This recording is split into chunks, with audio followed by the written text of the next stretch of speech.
আগে আর বলবই আর ছাগল ফ্যাক্টরি এখন হয়েছে গিয়া হয়েছে রানোর ডাউন জাম রাস্তার দুনিয়ায় ঠিক আছে মেঘ দিত না আর অন্য এলে মেঘ দিব খাইলেও জায়গা ওখান আর হয়েছি মানে এটা কইতাম আর কি ও তো এখন পর্যন্ত আবো স্লিপ আছে নিচে নাইও ওখান খালি স্লিপ ও অন্য স্লিপ আসলো তো এখন ওর চাকা ঘুরে খালি গাড়ি লোড গাড়ি ওখান ডাউন ওখান লামি শিখিলে একমাত্র মানে আল্লাহর এত জান লইয়া ও এটি গাড়ি এখন লাইনতেই গেছিল ও খালি ওখান বা ওখান দেখলাম আর কিন্তু নাই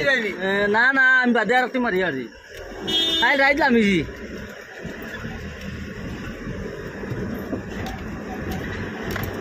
ও দেখো স্লিপ স্লিপর গাড়ি ও দেখো ঘুরে বুয়াত আছে দেখাই গেল স্লিপর কারণে গাড়ি লামেন না বর্তমানে তো কম গাড়ি তুই কত শো